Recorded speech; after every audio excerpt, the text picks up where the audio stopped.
이 세상에 그 동상 그리고 조각품들이 많이 있죠.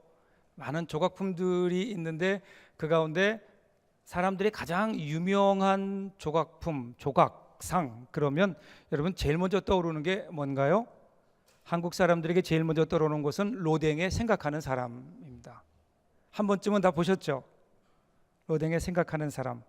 근데 여러분이 생각하는 사람을 자세히 좀 보면요, 이 자세가요, 오른쪽 팔꿈치가 왼쪽 허벅지, 즉 그 대퇴부 위로 교차하듯 이렇게 와 있죠. 이거 해보셨나요? 굉장히 불편합니다. 제가 해봤더니 상당히 불편해요. 자연스럽지 않은 자세를 취하고 있어요. 아마도 이렇게 한 데는 여러 가지 이유가 있겠지만, 이런 자세와 이런 어떤 근육의 섬세함 이런 것들을 표현주의적인 묘사를 함으로 진지한 고뇌에 빠진 인간의 모습을 그리려고 했던 것 같아요. 거기에다가 고개를 숙이고 있죠. 상체가 숙여졌어요. 숙여지고 팔이 교차되고 있다 보니까 거기에 그림자가 생겨서 그 더 어둡고 무거운 분위기를 자아냅니다. 그래서 어떤 인간의 깊이 있는 고뇌, 생각 뭐 이런 것들을 얘기하죠. 무슨 생각하고 있을까요? 어릴 적에 제 친구는 그런 얘기 하더라고요. 로댕이 무슨 생각을 할까? 그러면 누가 내 옷을 훔쳐갔을까? 뭐 그런 무슨 생각을 할까요? 여러분, 원래 이 작품은요, 따로 띄어져 있던 작품이 아니에요. 단테의 신곡이라고 하는 유명한 명저가 있죠. 그 가운데 보면 지옥편이 있어요. 지옥편을 소재로 해서 거기에 그것을 지옥문이라고 하는 예술품을 만들었어요. 지옥문을 그대로 한번 꾸며 본 거죠. 거기에 많은 조각품들이 들어가는데 바로 그 지옥문 위에 대표적으로 있었던 조각품이 생각하는 사람이에요. 로댕의 생각하는 사람이에요. 그러니까 처음에 무슨 생각을 할까? 그러면요, 원래 처음에 이 생각하는 사람을 만들게 된 그 동기를 보면 그것은 지옥에 대한 생각, 인간의 심판에 대한 생각, 심판과 지옥에 대한 생각이에요. 뭘 생각하고 있다고요? 지옥과 심판을 생각하고 있어요. 그런데 그 이후에 워낙 그 동상이 유명해지니까 1988년에 이 지옥의 문에서 독립되어 나오고요. 그리고 로댕이 이것보다 전에 만들었던 것보다 더 크게 만들게 되죠. 그래서 오늘에 이르게 되고, 오늘 우리가 보는 것은 바로 그 좀 더 커진 그러한 생각하는 사람입니다. 자, 거기서 떨어져 나오니까 어떻게 되나요? 원래 의미를 사람들이 몰라요. 그래서 자기 나름대로 생각을 합니다. 해석을 합니다. 무슨 생각을 하고 있을까? 많은 사람들이요, 그 생각이 뭔지를 몰라요. 다만 고뇌하고 생각하는 인간의 모습에 공감할 뿐입니다. 그러니까 고뇌하고 생각하는 그것은 알겠는데 고뇌의 그 내용에 대해서는 알 수 없다는 거죠. 그런데 원래 그 내용은요, 인간의 심판입니다. 인간의 심판. 여러분, 인생의 마지막에는 분명히 심판이 있지요. 그리고 지옥이 있고 천국이 있습니다. 이것은 예수 믿는 사람들만이 아니라 예수 믿지 않는 사람들은 말할 것도 없지요. 우리 모두가 사실은 우리가 이 세상 사는 동안 이 세상에 우리의 인생이 끝나면 누구나 공히 예수를 믿든 안 믿든 하나님의 심판대 앞에 가야 되는 겁니다. 거기서 우리의 운명이 갈라지게 됩니다. 아마도 그래서 로댕은 이 생각하는 사람을 통해서 인간이 무엇을 생각해야 될 것인가에 대해서 우리에게 진지한 질문을 던지고 있는 것이 아닐까. 깊이 머리 숙이고요, 손으로 턱을 고이고요, 겸손하게 그리고 진지하게 우리 인생의 심판에 관하여 우리는 생각해 보아야 합니다. 과연 내가 나의 인생을 마치고 내가 하나님의 심판대 앞에 섰을 때 나는 어떤 모습으로 설 수 있을까?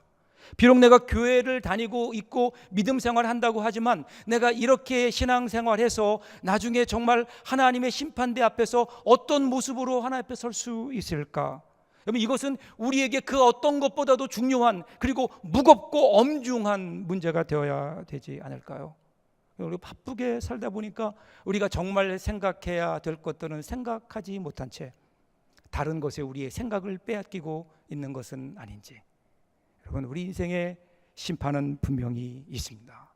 지금 우리가 에스겔을 보고 있죠. 에스겔이 우리에게 이것에 대해 분명히 가르쳐 주고 있습니다. 심판에 관한 거죠. 지금 이스라엘 백성들이 지난주에 봤던 8장에서 이스라엘 백성들이 우상 숭배 가증한 일을 행하자 하나님께서 드디어 심판을 행하십니다. 자, 오늘 2절 보세요.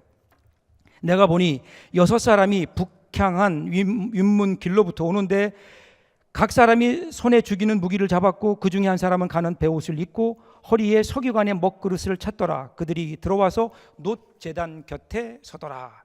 에스겔에게 주신 환상이 계속되는 거예요. 근데 어떤 환상인가 하면요, 북쪽에서 살인자들이 와요. 그러니까 사람들이, 천사들이죠, 무기를 든 천사들이 북쪽에서 밀려 들어옵니다. 그런데 그들에게는 살상 무기가 쥐어져 있는 거예요. 죽이기 위해 오는 거예요. 심판하기 위해 오는 거예요. 그런데 그들이 어디에 와서 서는가 봤더니 놋제단 옆에 서는 거예요.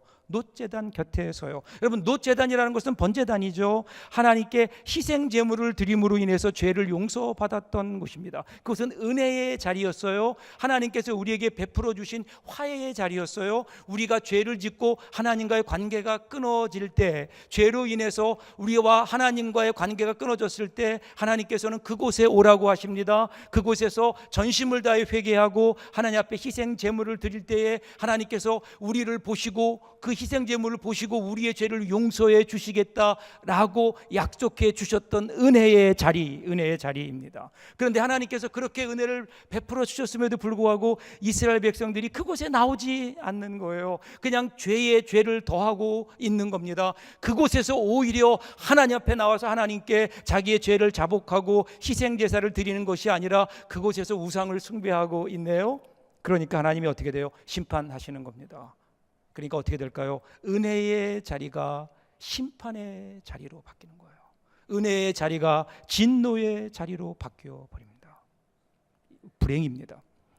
이어지는 3절 상반절 보세요. 어떻게 설명하나요? 그룹에 머물러 있던 이스라엘 하나님의 영광이 성전 문지방에 이르더니. 그룹이 나와요. 그룹. 이 그룹은 전에 말씀드렸죠, 천사들이에요. 쉽게 말하면 천사들입니다. 여러분, 성전의 가장 깊은 곳에 거기에 지성소가 있어요. 성소로 들어가면 성소 끝쪽으로 거기에 커튼이 있고요, 그죠?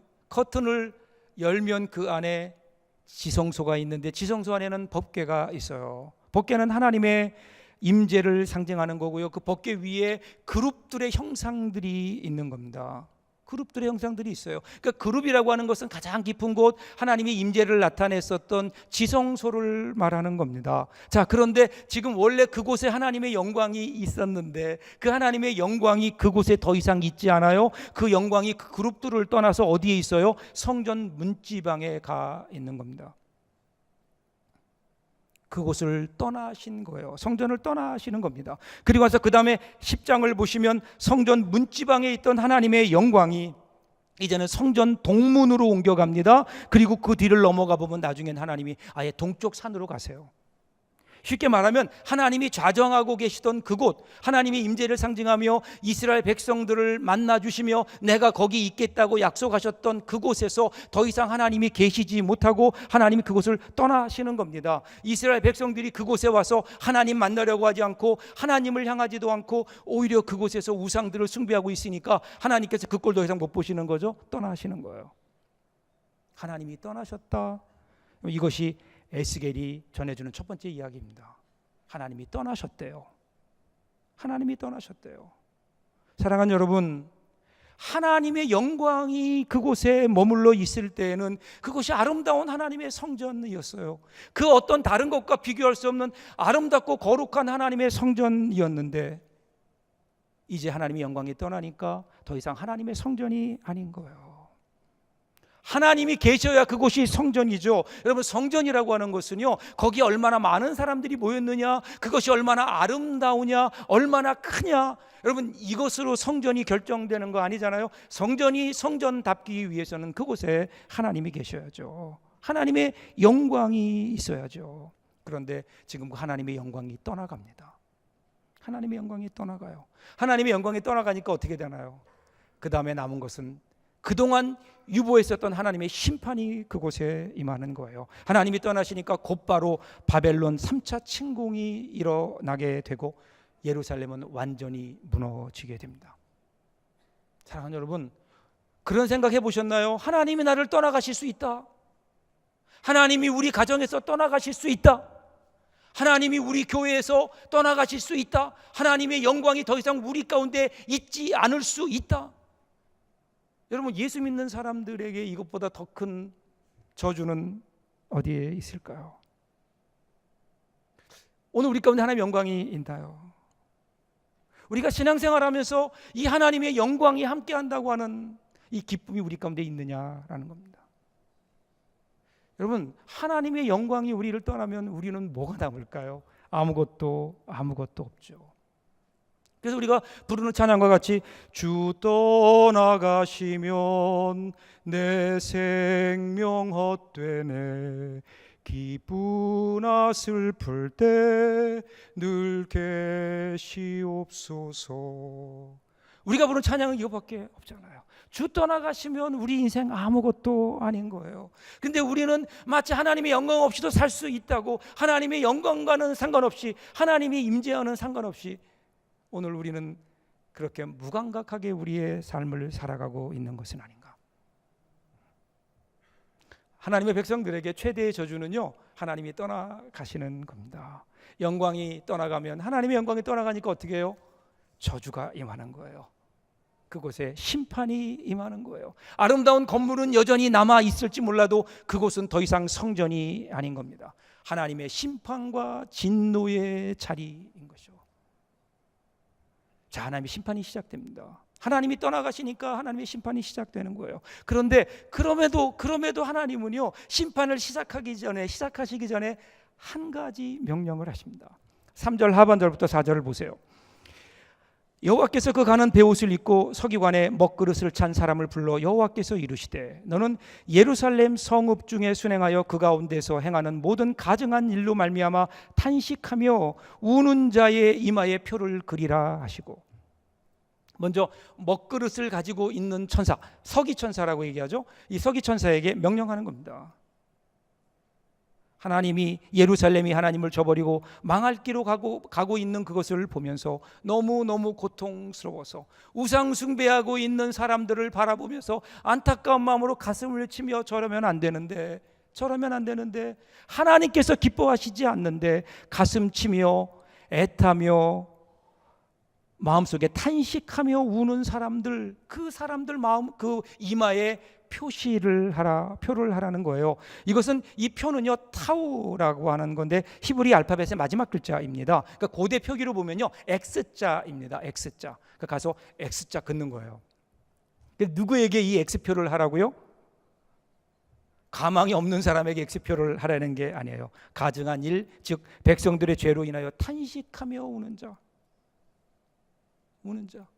그 모든 사람들이 다 우상 숭배할 때 그때 나만은 하나님을 향한 나의 절개를 지키면서 하나님을 향하여 무릎 꿇는, 그리고 그들을 바라보며 안타까운 마음으로 탄식하며 눈물 흘리는 사람들, 애통의 눈물을 흘리는 사람들, 이런 사람들에게 어떻게 해요?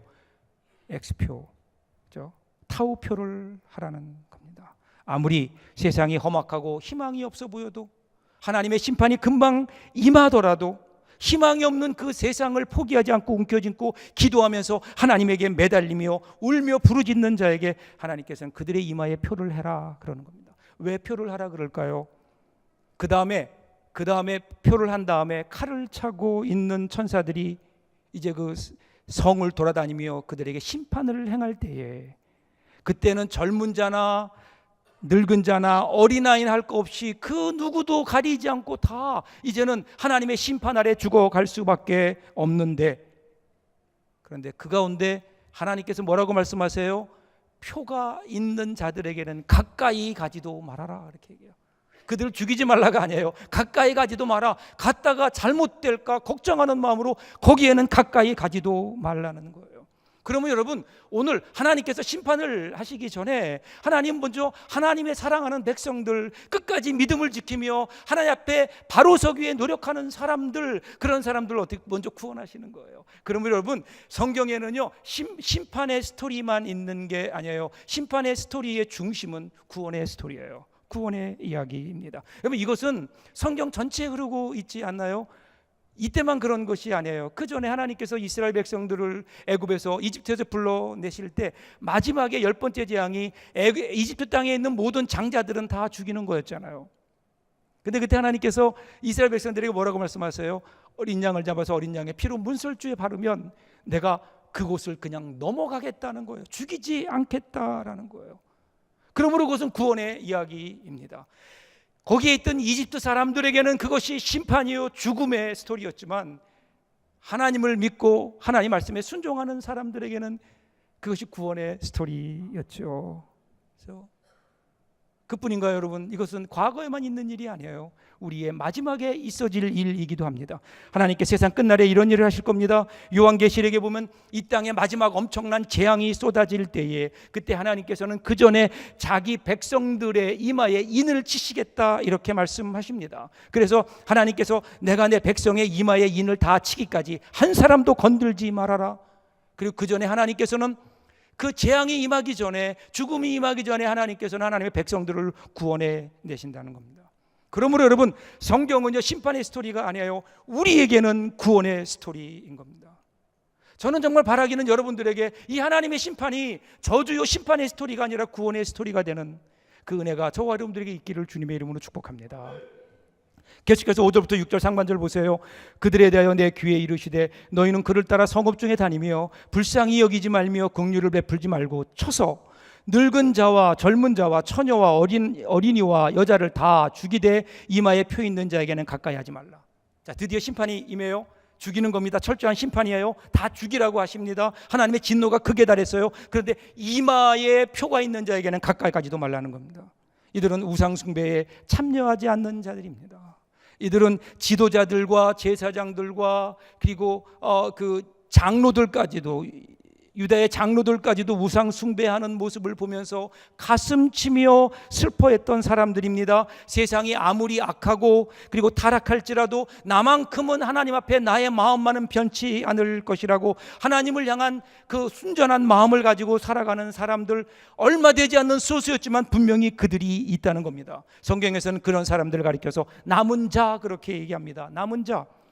이사야 6장 13절 보세요. 그 중에 10분의 1이 아직 남아있을지라도 이것도 황폐하게 될 것이나 밤나무와 상수리나무가 배임을 당하여도 그 그루터기는 남아있는 것 같이 거룩한 씨가 이 땅에 그루터기니라 하시더라. 여러분, 그루터기가 있다는 거예요. 남아있는 게 있다는 겁니다. 하나님의 심판이 있고 다 망하더라도 하나님께서 남겨두시는, 하나님이 멸하실 수 없는, 하나님이 구원하시는 남은 자들, 그루터기, 거룩한 그루터기들이 분명히 있어요. 어느 시대에나 이 남은 사람들이 있습니다. 에스겔 시대에도 그랬고요, 엘리야 시대에도 그랬습니다. 어느 날 여러분 열왕기상 19장 14절 보면 엘리야가 이렇게 하나님을 향하여 탄식합니다. 그가 대답하되 내가 만군의 하나님 여호와께 열심히 유별하오니 이는 이스라엘 자손이 주의 언약을 버리고 주의 제단을 헐며 칼로 주의 선지자들을 죽였음이오며 오직 나만 남았거늘 그들이 내 생명을 찾아 빼앗으려 하나이다. 하나님, 나밖에 남지 않았습니다. 하나님 앞에 변절하지 않은 사람은 나밖에 없습니다. 남은 자가 없습니다. 그랬는데 그때 하나님이 19장 18절에서 뭐라고 말씀하신 줄 아세요? 그러나 내가 이스라엘 가운데 7,000명을 남기느니 다 바알에게 무릎을 꿇지 아니하고 다 바알에게 입맞추지 아니한 자니라. 있다는 거예요. 이 땅에 분명히 있어요. 하나님께서 이 땅을 심판하시더라도 하나님이 구원하실 하나님의 사람들, 남은 자들 있다는 겁니다. 자, 중요한 것은 오늘 저와 여러분은 어디에 속합니까? 하나님께서 이 땅을 심판하실 때 과연 우리는 그 심판의 대상이 될까요? 아니면 구원의 대상이 될까요?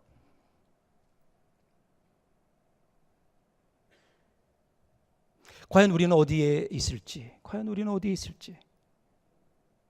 어디에 속할지 오늘 저 여러분들에게 진지한 고민이 있기를 바랍니다. 분명한 것은요, 하나님께 이 땅에 남은 자들이 있고 그 남은 자들을 소수이지만 그들을 하나님은 구원하시고 그들을 통해서 이 땅에 새로운 역사를 이루어 가신다라는 거예요. 좀 더 볼까요? 6절 하반절 보세요. 내 성소에서 시작할지니라 하심에 그들이 성전 앞에 있는 늙은 자들로부터 시작하더라. 자, 여러분, 우리 에스겔 8장에서 죄악이 성전에서 시작되는 것을 보았죠. 심판도 성전부터 시작됩니다. 여러분, 원래 성전은 하나님께서 이 성전에서 그 백성들에게 영광을 받으셨어요. 찬양을 받으셨어요. 제사를 받으셨어요. 그런데 그 성소가 더럽혀졌을 때에 하나님은 이렇게 말씀하세요. 내 성소부터 심판을 하겠다. 여러분, 왜 그럴까요? 왜 그럴까요? 이 성전이 가장 중요하기 때문에 그래요. 이 성전이 중요하거든요.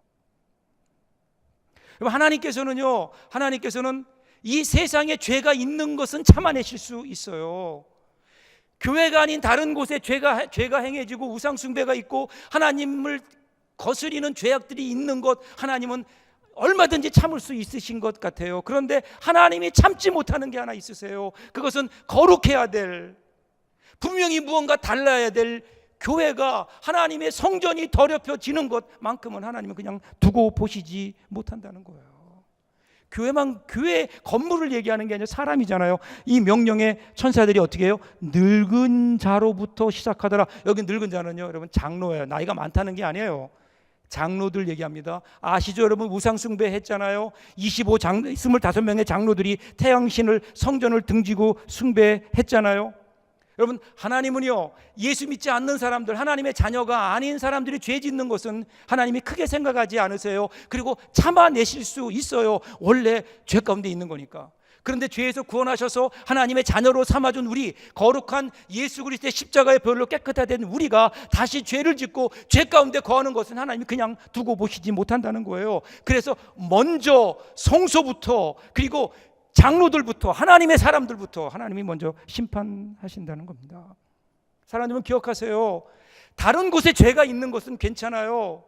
다른 곳에서 하나님을 거스리는 일들이 있는 거는 하나님이 참으세요. 근데 저와 여러분이 앉아있는 이곳, 이 교회 안에서, 성전 안에서 그런 일이 일어난다면 여러분, 하나님은 결코 그냥 참아내시지 않는다는 겁니다. 이것이 우리에게 긴장이 되어야 됩니다. 교회는 그런 의미에서 한 국가, 한 사회, 한 공동체의 운명을 좌지우지할 수 있다는 겁니다. 교회가 거룩할 때, 성소가 살아있을 때, 하나님을 향한 예배가 교회에서, 성전에서 아름답게 하나님께 드려지고 하나님의 백성답게 거룩한 모습으로 빛과 소금의 역할을 감당할 때, 그때 하나님은 우리가 살고 있는 우리의 삶이, 우리의 환경이, 이 나라 이 민족이 그 어떤 죄에 있더라도 하나님께서는 우리를 보시고 이 땅을 보존하시고 이 땅에 축복해 주신다는 거예요. 하나님의 심판을 유보하실 수 있어요, 교회가 교회다울 때는요. 그런데 여러분, 교회마저 무너지면, 교회가 거룩함을 잃어버리고 세상과 동화되어 버리면, 그래서 거룩의 불이 교회 안에 꺼져버리면, 그러면 하나님의 심판은 더 이상 늦추지 않는다는 겁니다. 하나님의 심판을 늦추실 이유가 없어요. 이 나라 이 민족에게 하나님의 심판의 진노가 임하게 되는 겁니다. 그런데 어디부터 한다고요? 성소부터 시작합니다. 성소부터 시작하는 거예요.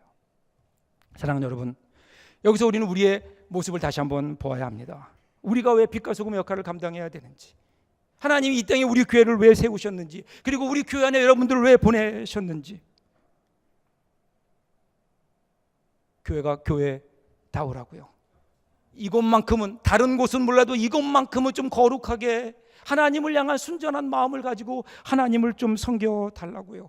그래서 교회는요, 이 나라 이 민족의 마지막 보루입니다. 마지막 입새입니다. 만일에 교회마저 무너진다고 하면, 그래서 만일에 하나님의 영광이 떠난다고 하면 우리 가운데 무슨 소망이 있을까요? 이 나라 이 민족의 소망이 어디 있겠습니까? 분명히 달라야 합니다. 세상과 다른 거룩함의 공동체가 되어야 됩니다. 그런데 정말 안타까운 것은 언제부턴가 우리의 모습을 보면 세상 사람들과 다르지 않네요. 오히려 어떤 때는 세상 사람보다 못한, 거룩하지 못한 모습으로 살고 있는 것은 아닌가. 이상성 교수가 쓴 추락하는 한국교회라는 책에 보면, 거기 204쪽에 보면요, 이게 웃어야 할지 울어야 할지 모르는 이야기 한 토막이 있어요. 어떤 한 여집사님이 동네 재래시장에 갔어요. 그럼 노점 좌판에 야채, 버섯, 감자, 순 이런 것들을 파는 할머니가 있었습니다. 그 할머니에게 갔더니 마침 할머니가 어떤 아주머니에게 그 야채거리를 사서 검은 비닐봉투, 검정 그 비닐봉투에 넣어서 주는 거예요. 그리고 가는 겁니다. 그래서 이 집사님이 갔더니 그 할머니가 그러더래요. 그 여집사님에게 멀어져 가는 그 아주머니를 가르치면서 이렇게 얘기했다고 합니다. 저 아줌마는 교회에 다니는데도 사람이 참 좋아요. 그러더래요. 교회를 다니는데도 사람이 참 좋대요. 여러분, 이 글자 하나가 굉장히 중요하죠. 저 아줌마는 교회에 다니는지 사람이 참 좋아요. 이렇게 되어야 될 텐데 언제부턴가 우리 이웃들의 입에서 저 아줌마는 교회에 다니는데도 사람이 참 좋아요. 혹시 오늘 우리가 이렇게 보이고 있는 것은 아닌지. 사랑하는 여러분, 예수님께서는 하나님의 나라를요 누룩에 비유하셨어요. 여러분, 누룩은요, 여러분 밀가루 서말을 한 줌의 누룩이 변화시키는 거예요. 밀가루가 누룩을 변화시키는 게 아니에요. 누룩이 밀가루를 변화시킵니다. 양으로 보면요 비교가 안 돼요. 밀가루는 서말이에요. 밀가루는 10가만이에요. 그런데 거기에 들어가는 누룩은요 한 줌밖에 안 돼요. 그런데 그 한 줌의 누룩이 들어가면 10가만이 아니 100가만이의 밀가루를 발효시키잖아요. 변화시키잖아요. 변화되어야, 발효가 되어야, 그래야 떡을 만들어 먹든 국수를 만들어 먹든 그럴 거 아니에요. 비록 우리가 보잘것없지만 주님은 우리에게 누룩이라고 하시네요. 누룩은 그 안에 생명이 있어요. 영향력이 있어요. 힘이 있어요. 세상을 변화시킬 힘이 우리 가운데 있는 거예요. 여러분, 우리는 세상 사람들과 달라요. 우리가 가지고 있는 영적인 DNA는요 다른 거예요. 우리 가운데 생명의, 그리고 우리 가운데 세상을 변화시킬 수 있는 영향력의 DNA가 우리 가운데 있어요. 근데 언제부턴가 우리가 영향력은 뒤로 한 채 세상에 동화되고 있는 것 아닐까요? 우리의 거룩함을 잃어버린 채 우리 안에 심어놓은 거룩함의 DNA를 우리들은 실현시켜 나가는 것이 아니라 오히려 세상을 본받고 있는 것 아닌가. 여러분, 제발 세상 좀 부러워하지 마세요. 세상 두려워하지 마세요. 여러분, 사람들은요 3명만 모여도 다수와 소수가 생깁니다. 이 사람들의 심리예요. 3명이 있잖아요. 그러면 2명이 뭉쳐요. 그럼 다수가 돼요. 1명은 소수가 되는 겁니다. 역사를 보면요 다수와 소수의 역사예요. 그 갈등 속에 전개됩니다. 그런데 거의 대부분의 경우 예외 없이 소수는 다수에게 흡수되게 되어 있어요. 소수가 살아남지 못해요. 그런데 여러분, 그 가서 역사에 단 두 번 예외가 있어요. 두 그룹 예외가 있는 거. 하나가 유대인이에요. 그리고 또 하나가 초대 그리스도인들이었어요. 그들은 작았어요. 힘도 없었어요. 소수였어요. 그런데 그들은 여러분 로마 제국을 변화시켰잖아요. 로마 제국을 집어먹었잖아요. 로마 제국이 오히려 그 영향권 아래에 들어왔잖아요. 공통점이 뭔지 아세요? 그들은요 스스로 거룩한 공동체로 인식했다는 겁니다. 거룩이란 게 뭘까요? 거룩을 말하는 히브리어의 그 단어를 보면 카도시죠. 카도시, 구별되었다, 다르다라는 겁니다. 소수였지만 그들은 달랐어요. 그들은 그들의 소속이 달랐어요. 뿌리가 달랐어요. 세상에 속한 게 아니에요. 하나님께 속했어요. 그는 하늘나라 백성이었어요. 하나님 편이었어요. 그래도 그들은 그들이 하나님에 속한 것을 알고 그것이 그들에게 힘이 되었고 그것이 그들을 다르게 만들었고 다르게 만들었더니 그것이 그들의 거룩이 되었고 거룩 속에 하나님의 영광이 임한 거예요. 사랑하는 여러분, 오늘 우리는 다르잖아요. 근데 왜 우리는 자꾸만 세상 사람들처럼 살려고 할까요? 세상들이 갖고 있는 것들을 왜 그렇게 부러워할까요? 우리는 하늘나라, 이 세상에 어떤 것과도 비교할 수 없는 하늘나라, 하나님의 나라, 영원한 생명, 영생을 소유한 사람들인데 우리가 혹시 잊고 있는 거 아니에요? 우리가 누구인지 잊고 있는 거 아니에요? 그래서 세상을 부러워해요. 세상을 따라가요. 오히려 세상을 본받아요. 그러다 보니 교회가 거룩성을 잃어버리고 있는 것 아닌가? 여러분, 이러다가 정말 하나님 영광 떠나고 한국교회 하나님의 심판이 임하게 되면 여러분 누구 책임일까요? 저와 여러분의 책임 아닐까요? 하나님 앞에 다시 한번 우리의 모습을 겸손하게 돌아보아야 할 때입니다. 거룩하십시오. 제발 좀 거룩하게 사십시오. 그래서 하나님께 영광 돌리는 우리 사랑하는 서부 공동체 될 수 있기를 주님의 이름으로 축복합니다. 기도하겠습니다. 여러분